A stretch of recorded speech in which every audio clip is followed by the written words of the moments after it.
I was thinking of one person standing in a field with a torch, and then thinking what happens when 1,000 people are standing in the field with a torch. What a difference it makes, and what a blaze it starts. It's about hope. It's about the hope that we can do something together.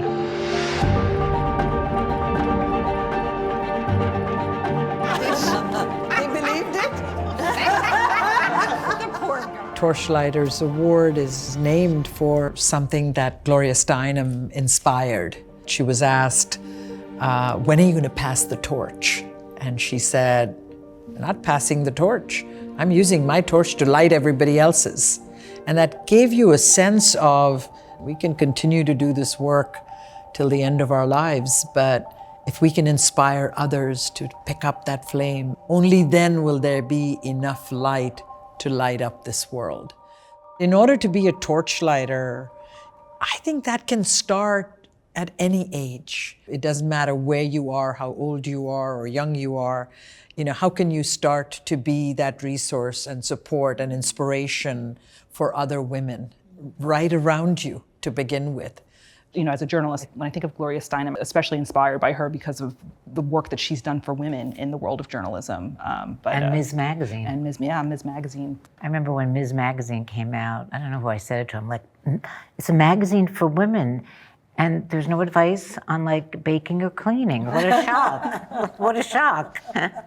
I remember being a young journalist in a newsroom, and we pitch ideas. I'm the youngest one in the room, the only woman of color in the room, and I come in with my notebook, and it's clear that I have things to say, but I don't say them. And at one point, the executive producer of the show pulls me aside and says, I want you to know that if you're in a room and you're not like everyone else, what you have to say matters, not just as much, but more than what everyone else has to say. Because what you have to say is probably gonna offer a different perspective. Mm-hmm. It's gonna give something that we probably haven't even considered yet. And I think that was, for me, it's something I think about all the time. Whenever I find myself in a space where I feel other, or I feel small, or I have this sense of like, should I speak up?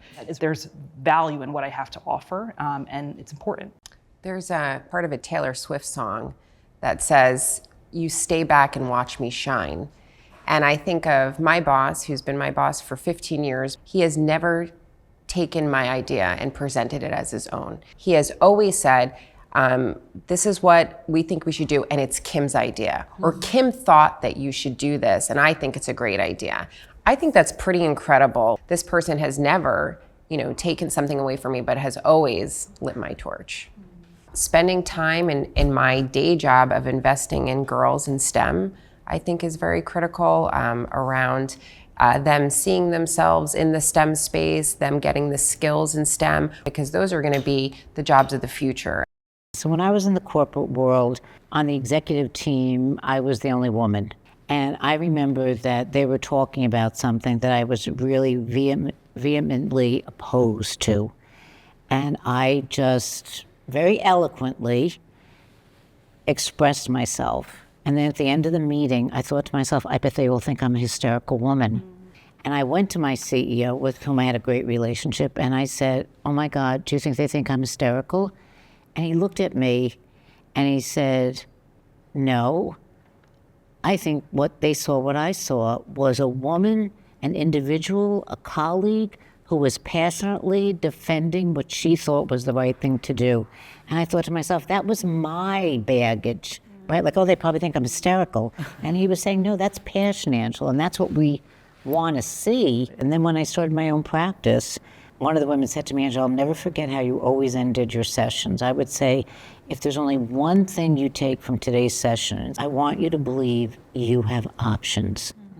Right? Because optionality to me is so powerful. And if you believe you have options, then you don't have to settle. You have agency. And I think sometimes the lighting a torch doesn't even have to, be a conversation or a relationship between a mentor and a mentee. Because I'm thinking back to a mentor now, and the first time I saw her, she was speaking at an event I was at. She was the keynote. I remember seeing her and I was like, she's a woman, she's South Asian, she's Muslim, and you don't see that often in places of leadership, especially in the legal field. I think my torch was lit because I was just in awe of her, and I was sitting there amazed, and I was like, this makes it feel like everything I want to do and be is possible. I think a lot of the times as women, you come into these spaces and you are so qualified and you deserve to be there. But a lot of the times you have these crippling fears that make you think that you don't, that you're an imposter. That's what makes the IWL so valuable, because it's telling me that your fears are valid, but let's take a step back and look at what you've done and look at what you're doing. And just the growth that I think it brings people is so necessary and just so important.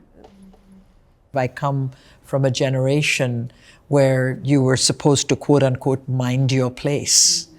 And breaking out of that really required me to look up at torchlighters that were all around me. And yes, I saw the pushback they took and the consequences they had to bear, but it was an inspiration for me to say, if they could, then I can. And I believe that the IWL stands for that, and this Torchlighters Award actually speaks to that very directly.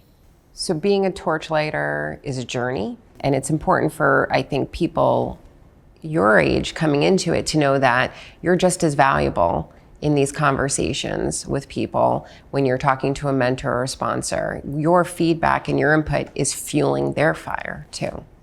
Yeah, I mean, we're building the leaders of tomorrow. I want leaders who are empathetic, informed, focused on social justice, and that's an investment of time and energy and money. And having an event like this and having an award like this reminds people that this work matters, this work is important, this work needs our support, and to the point of being able to fundraise around it, it helps you see front and center, very visibly, what needs to still get done and what the value is in investing in women leaders. At a time when there's a lot that feels dark in the world in terms of political divide and things like that, the idea that we choose to put our focus on an area of people who are bringing others forward, to me is really powerful. And I'm hoping that in that audience, that people will think, well, wait a minute, I have an ability in this way, and they have the courage to speak up, and they'll be inspired to light the torch of others.